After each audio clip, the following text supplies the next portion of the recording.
If you're thinking about moving to Orlando, Florida, or any of the surrounding suburbs, I need you to wait 1 second because in this video, I'm gonna go over 8 things that you should probably know before you move here.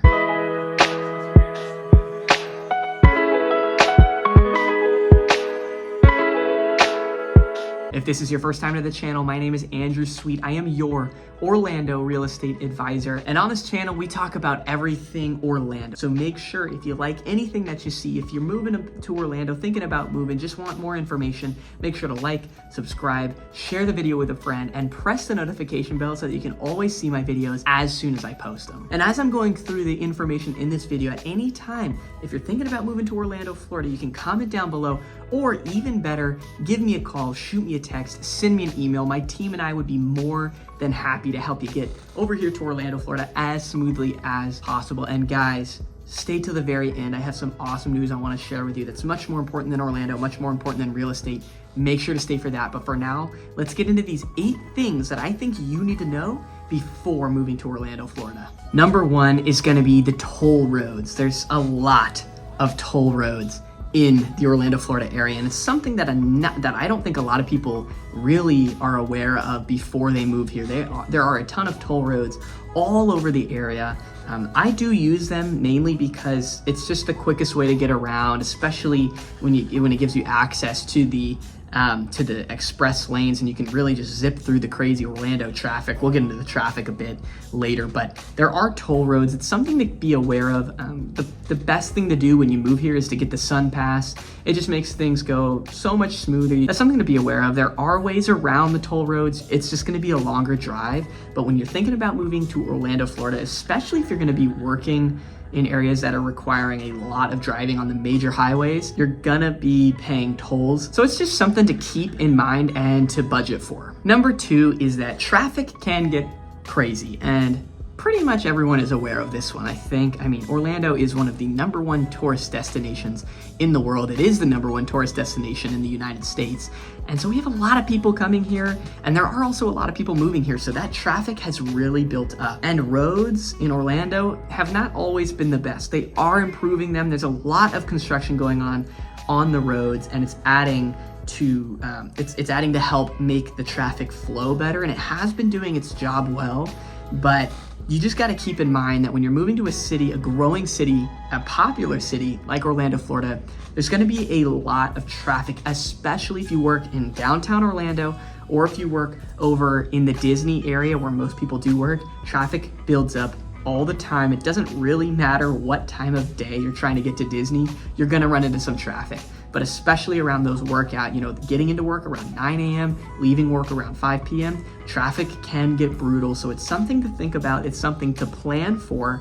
Have some podcasts ready, have a Spotify playlist ready, whatever it is that keeps you distracted and keeps you happy when you're driving, make sure to have those things ready because being stuck in traffic is just a part of life here in Orlando, Florida. Number 3, there's a lot of tourists. There's a lot of tourists. Depending on where you live in Orlando, if you live closer to the Disney area, you're gonna be experiencing a lot more of the tourist population interacting in your everyday life.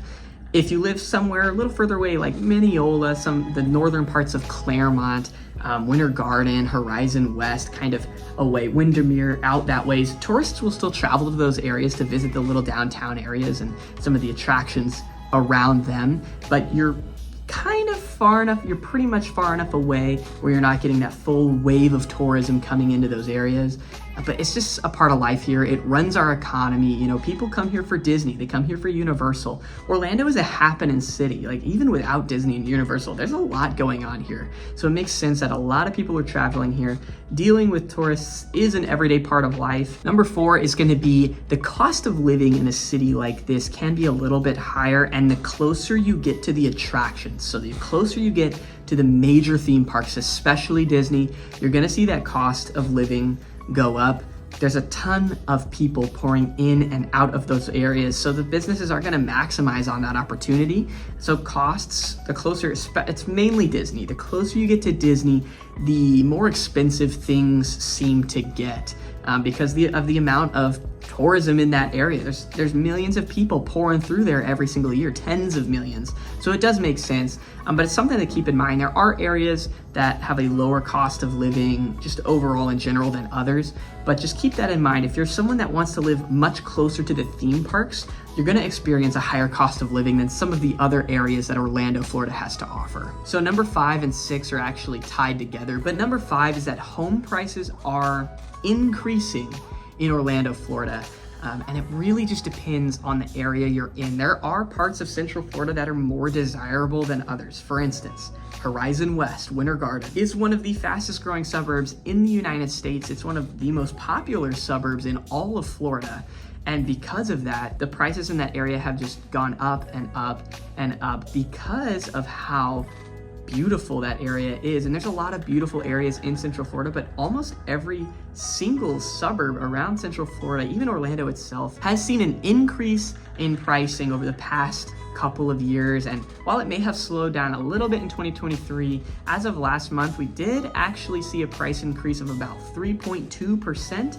So it's still going up. It's a little bit of a more normal market, but Orlando and the areas around Orlando aren't the kind of place where you just can come and find a home for $200,000. So like I said, number 6 is actually tied to the increasing home prices, number 5 that we just talked about. And that's because number 6 is that there are a lot of people moving to Orlando, Florida. Now, during the COVID area, when real estate was going bonkers, there were a lot of people moving to this area, and that hasn't really stopped. There's still a ton of people moving to Central Florida, moving to Orlando, to the outside suburbs, which is why our real estate market in this area has not taken a dive like some others have. The average time of a home being on the market has increased, but homes are still selling like this if they're well priced and in one of the more desirable suburbs. They're selling really quickly, and so there's a lot of people moving here, and that's just something to keep in mind when you're thinking about moving to Orlando, Florida. Number 7 is that there are a ton of different suburbs, there's a ton of different neighborhoods, and they all offer different styles of living. So depending on what you want to do, if you want to move to Orlando, Florida, but you're like, well, I don't want to live that theme park life. Like, I'm not obsessed with Disney. I'm not obsessed with Universal. There's places for you where you don't have to interact with that stuff. Now, if you're moving to Orlando, Florida for Disney, for Universal, that's totally okay. That's a great thing. And people do that all the time. There's tons of people that move here because they love Disney, they love Universal, they love them both, and they want to live close to those parks, which there are suburbs that cater to people who want to live closer to those parks. There's also suburbs, though, for people that don't want to live close to those parks. If you want to have a smaller town feel, the downtown Winter Garden area is beautiful. There's also Winter Park, the downtown Winter Park area. If you want to live a little bit further away from town and still have that nice kind of cute downtown area, Mount Dora is a really beautiful place.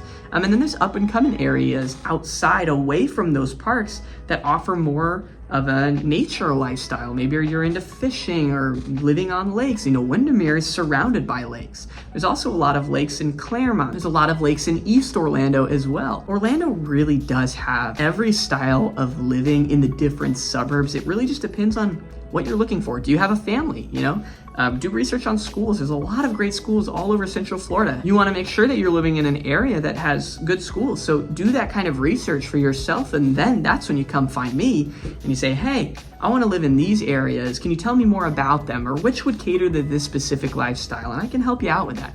There's so many different suburbs, so many different lifestyles, and it's just a lot of fun to find the one that fits you best. And last but certainly not least is number 8, and it's that we have tons to do in Orlando, Florida. I'm talking about you could find something new to do every single day for the whole year and never run out of fun things to do. What do I mean by that? If you're into fishing, we have tons of lakes here for fishing. Boating, tons of lakes here for boating. If you're into nightlife, downtown Orlando is an awesome place for nightlife. Lake Nona also has Boxy Park, which always has different events going on. If you're into theme parks, we have Disney, we have Universal, Busch Gardens isn't that far away, Legoland's not that far away. If you're into beaches, beaches are an hour to an hour and a half away. If you want to just take a day trip somewhere, you can do that. You can go to St. Petersburg, you can go to St. Augustine, you can drive to Miami if you want.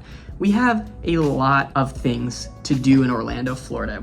It's not just the touristy stuff, which is fun too at times. You'll probably enjoy doing some of those more touristy things. But if you're into other things as well, we have almost everything here you can think of. Orlando is a growing city. I like to call Orlando like a baby city, right? It's finally caught the attention that it deserves, and it's gonna grow so much more than it already has been. It's been growing very fast. It's gonna grow faster. I promise you, you could find something new to do every single day for the whole year and never do the same thing twice, and it's so much fun. All right, guys, and those are 8 things that I just really wanted to share with you that I think you should know before moving here. And if you have any questions about those things, you can comment down below or reach out to me. If you're thinking about moving to Orlando or the surrounding suburbs, Claremont, Lake Nona, Ocoee, Winter Garden, Windermere, Dr. Phillips, there's Kissimmee. There's a ton of different suburbs. If you're sure where you want to live, reach out to me. If you're not sure, reach out to me. I'll help you out. But guys, thank you so much for watching. Make sure to give me a call, shoot me a text, send me an email. My team and I would love to help you get here as smoothly as possible. Make sure to like, subscribe, press that notification bell. Helps out my channel so much. It also helps by showing you as soon as I post these videos. That way you can be the first one to see this information. And guys, make sure to just stay for a couple more minutes. I just got something really quick I want to share with you that's more important than anything I've talked about so far. All right, guys, so this good news I want to share with you is coming straight out of the Bible. You already know how we do it. It is Revelation chapter 3, verse 20. This is out of the ESV Bible. Behold, I stand at the door and knock. If anyone hears my voice and opens the door, I will come in to him and eat with him, and he with me. So this is Jesus. Jesus is at your door, and he is knocking. If you don't know him, he is knocking at your door. And I'm telling you right now, from experience, the most beautiful thing I could ever do in my life, the most beautiful thing I've ever done is let Jesus in. And let Jesus in and let him change my life. He is everything. And just repent and have faith in him and what he did. And that's all it takes. And then you're given this amazing, undeserved gift of eternity with God. And it's the most beautiful thing. And so I just wanted to share that with you. If you have any questions about that, reach out to me. Make sure to subscribe, share with a friend. I'll see you guys in the next video.